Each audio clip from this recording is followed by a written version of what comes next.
Hi everybody. Well, today is Good Friday. And we're going to read from Mark 15, number 21 to number 47.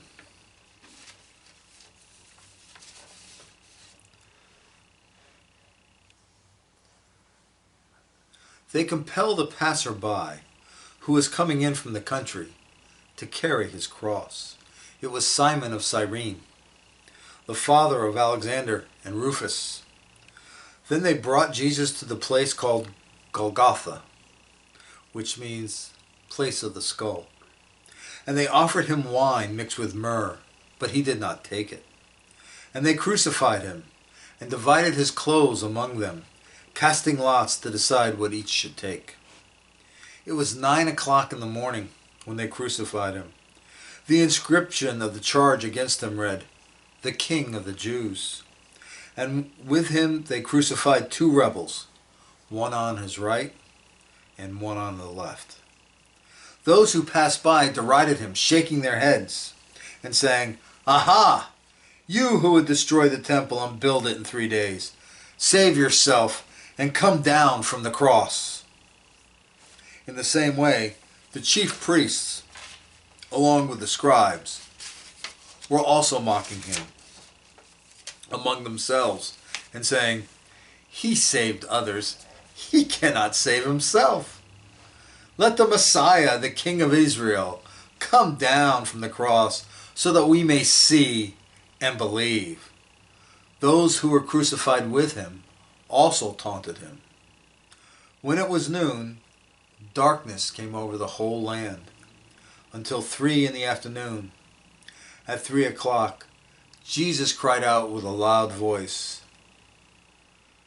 "Eloi, Eloi, lema sabachthani," which means, my God, why have you forsaken me?" When some of the bystanders heard it, they said, "Listen, he is calling for Elijah." And someone ran, filled a sponge with sour wine, put it on a stick, and gave it to him to drink, saying, "Wait, let us see whether Elijah will come and take him down."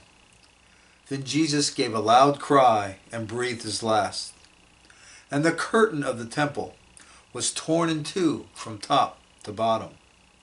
Now when the centurion who stood facing him saw that in this way he breathed his last, he said, "Truly this man was God's son."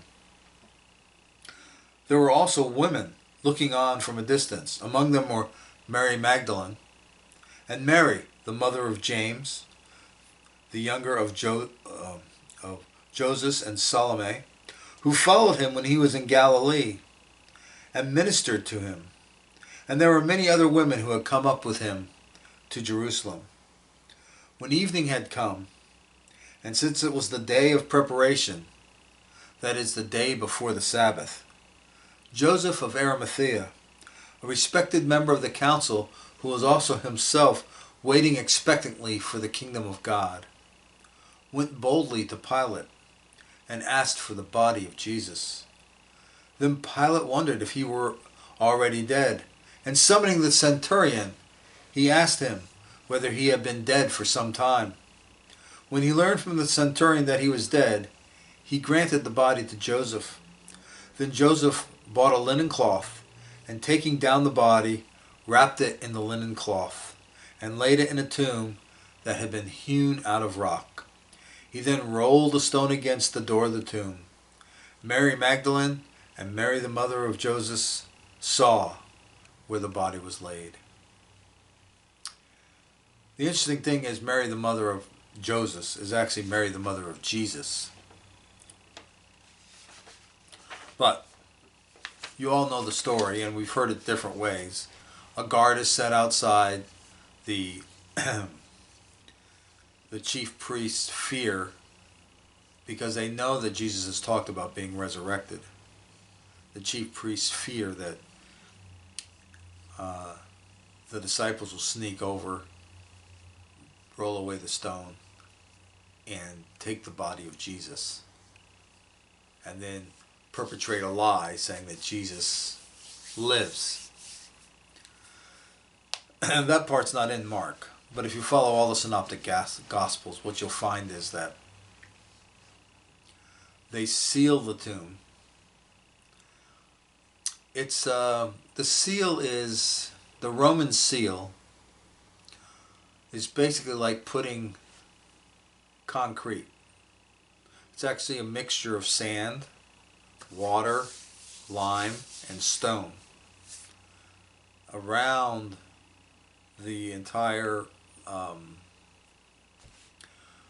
covering, the entire tomb, the stone.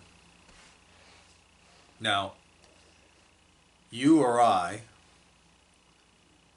could not roll that stone away once that seal was set. And that seal would set in about 12 hours. It would be very hard. And in 24 hours, it would be almost impossible. And the longer it goes, especially in the heat, the longer it cures, the stronger that bond becomes.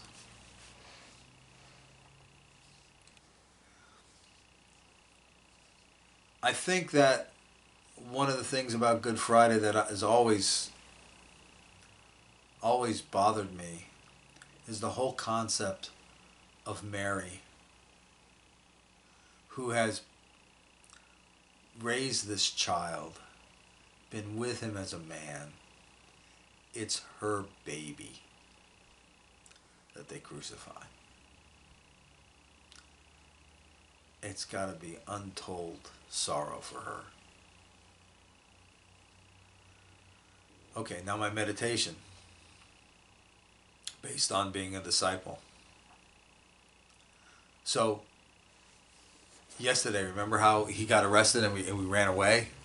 I got together with a couple of the guys and we kind of went out to see what was going on, and we went to the courtyard, and in the courtyard, Pontius Pilate was doing his thing. The governor always has a day where, in order to appease us, he frees one of the prisoners. So it was just me and two other guys. And when they asked who we wanted to have free, we shouted, Jesus. But there were like 1,000 people there. And the chief priests and the scribes were all there, and all of their acolytes were there, and they were shouting, Barabbas. Nobody could hear us. Didn't matter how loud we shouted. And then they all started saying, crucify him. When Pilate asked, what do you want to do with Jesus? Crucify him. So they crucified him. We couldn't get too close because we were afraid of being arrested. But we kind of looked off in the distance. And, by 9 o'clock in the morning, he was already hung on the tree. After that, he was crucified with 2 thieves. I mean, think about that. The Son of God gets the same treatment as 2 thieves? Was he lying to us? Was he not the Son of God? And why didn't he just save himself? I saw him heal a leper. I saw him heal people with a word, and that person was miles away. I saw him calm the water just with a word. There was a big storm. We were in a boat. There's a big storm, and he just said, be still. And it was still. I saw him drive demons out of people. He couldn't have pulled himself down off of that cross? I don't get it. I don't understand. I have to tell you, this is the worst thing that's ever happened to me. He abandoned us. He abandoned us. Luckily, Joseph of Arimathea, he and Nicodemus went to Pilate and took the body down so that it didn't sit out there on the cross and get picked apart by crows and vultures. They took him down. Joseph even went so far as to put him into a tomb, a nice tomb, which was hewn out of rock that he had for himself and his family.